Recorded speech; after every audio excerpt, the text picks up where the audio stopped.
Ya, Bang Nahak, sebagai seorang praktisi hukum melihat perseteruan warga negara asing Korea yang memperebutkan hak anaknya yang telah mungkin bisa diambil, bisa ditanggapi karena diambil oleh seorang pelakor, melihatnya seperti apa? Ini warga negara asing mana ya? Warga negara asing Korea dan suami istri, suaminya di Singapura.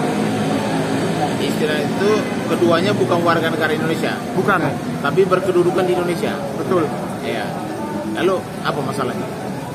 Jadi seperti ini, Bang. Jadi terjadi perseteruan belum lama yang viral video perebutan hak asuh anak. Nah, di sini kejadian itu di sebuah video yang memperlihatkan bahwa si pelakor ini merebut anak dari si ibu, sedangkan di situ ada sang bapak juga. Nah, dari pandangan Abang sebagai seorang praktisi hukum melihatnya seperti apa? Mereka menikah di mana dulu? Menikah di Singapura. Menikah bukan di Indonesia? Bukan. Artinya skala tanduk hukum perkawinan mereka itu hukum Singapura yang berlaku, kecuali mereka menikah di Indonesia atau salah satu warga negara Indonesia dan bertempat tinggal berkeluarga di Indonesia. Oke, jadi yang jadi persoalan adalah soal mereka sudah cerai. Belum cerai, masih suami istri. Masih suami istri. Artinya masih dalam status perkawinan mereka tuh. Lalu yang menjadi persoalan bahwa si suami direbut sama si orang lain yang dianggap notabene atau ada dugaan pelakor lah yang merebut ya suaminya. Lalu suaminya juga saat ini sudah bersama si terduga pelakor ini. Iya, betul. Yang menjadi masalah adalah anak-anaknya itu anak di bawah umur atau anaknya sudah berapa umur? Anaknya di bawah umur, Bang. Bukan asi ibunya, Bang. Masih di bawah umur ya? Masih Masih di bawah umur. Berapa tahun? Sekitar 2 tahun, Bang. Ada 2 tahun. 2 tahun, yang satu 12 tahun. 12 tahun. Oke.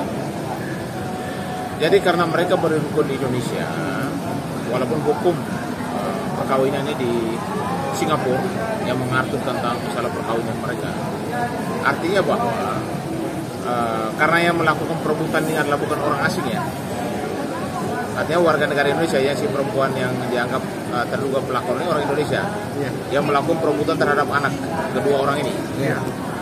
Kalau menurut saya itu hukum Indonesia bisa berlaku, bisa dilaporkan ke pihak kepolisian ya. Jadi yang si cewek ini bisa dilaporkan. Kalau si suami karena masih dalam perkawinan, sehingga suami tidak bisa dilaporkan. Kenapa? Karena hak anak itu adalah hak suami, hak ibu.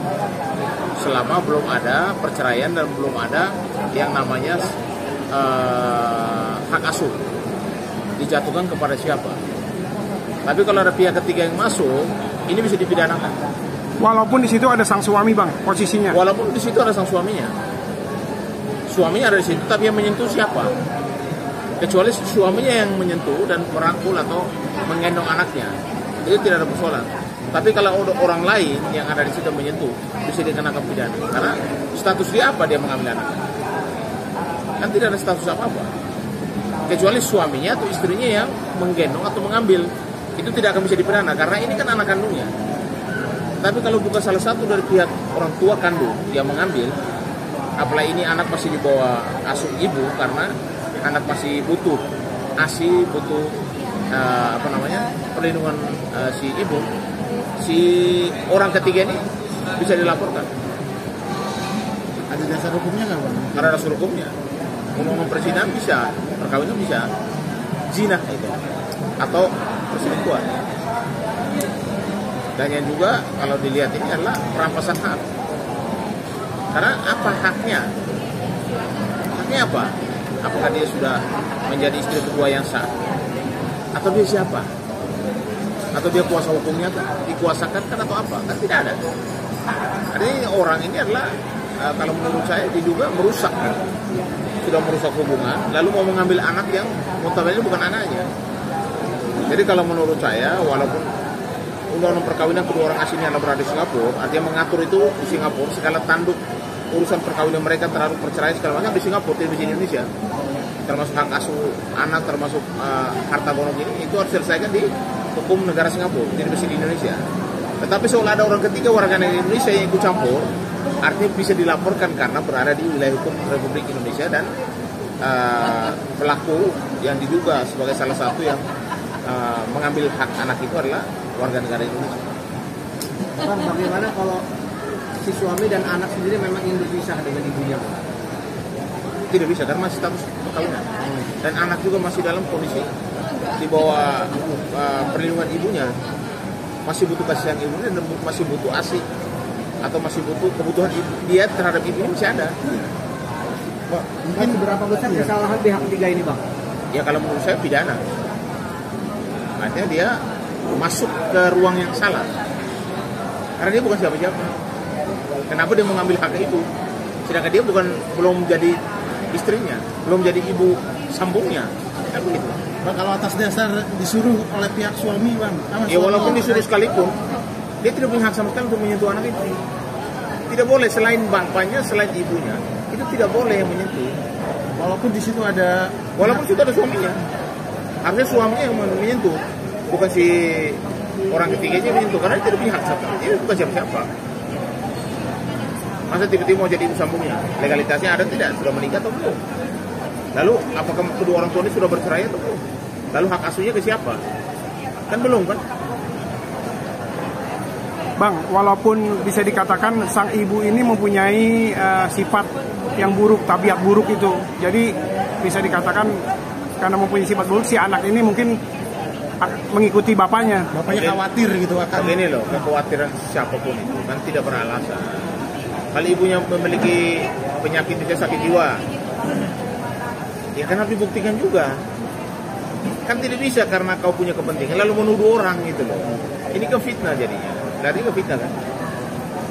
Jadi kalau saran saya sebagai orang ketiga itu jangan ikut campur dalam urusan keluarga ini. Gitu.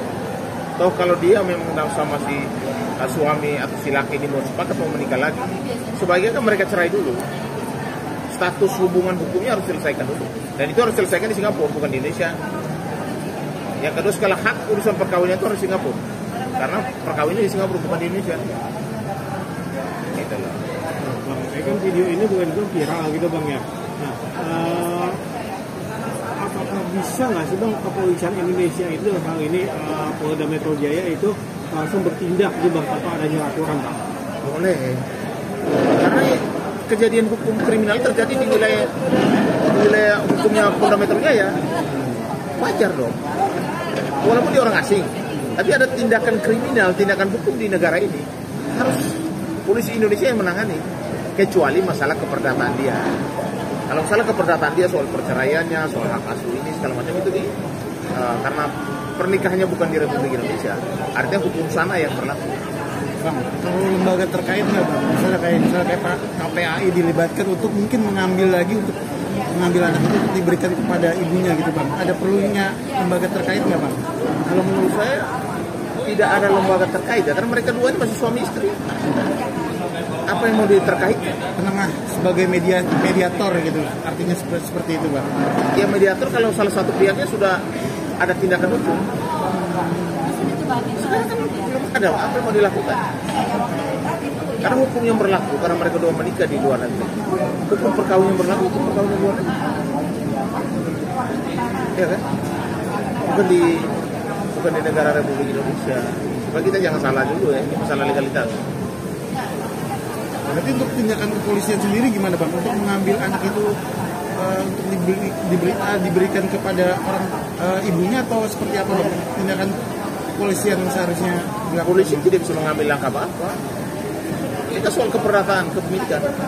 Kecuali anak itu tidak tinggal sama orang tuanya. Karena ini tinggal sama bapaknya. Kalau anak tinggal sama bapak sama mamanya sama aja kan? Kecuali mereka dua sudah cerai, lalu hukum menyatakan atau ada putusan pengadilan menyatakan hak asuhnya di ibu, karena ibulah salah satu masih anak yang masih membutuhkan kasih sayang ibu, tapi bukan berarti kasih sayang bapaknya tidak dilibatkan. Merebut bagaimana orang itu kan anaknya juga, bapaknya punya juga kan. Jadi kalau belum cerai, ini kan sama aja. Kecuali hak asuh di ibunya bapak yang ngambil secara paksa, bisa dilaporkan. Tapi kalau dua-duanya punya hak yang sama, lalu bapaknya mau bawa ke rumahnya, masalah. Secara hukum tidak ada. Berarti mungkin lebih ke ini aja ya bang ya. Mungkin kepolisian sendiri mungkin tidak akan hukumnya untuk mungkin ini apa dalam bentuk hukumnya yang pengambilan paksa itu aja kali mungkin ya bang. Hanya itu saja. Kan itu aja ya. Hanya itu saja. Dan pengambilan paksa itu oleh orang ketiga itu saja. Itu. Kalau hukum tidak bisa berlaku bapaknya, orang itu bapaknya gimana? Jadi hanya diberlakukan kepada orang ketiga yang tidak punya hak, lalu ikut campur dalam urusan keperdataan kedua orang ini. Betul kan?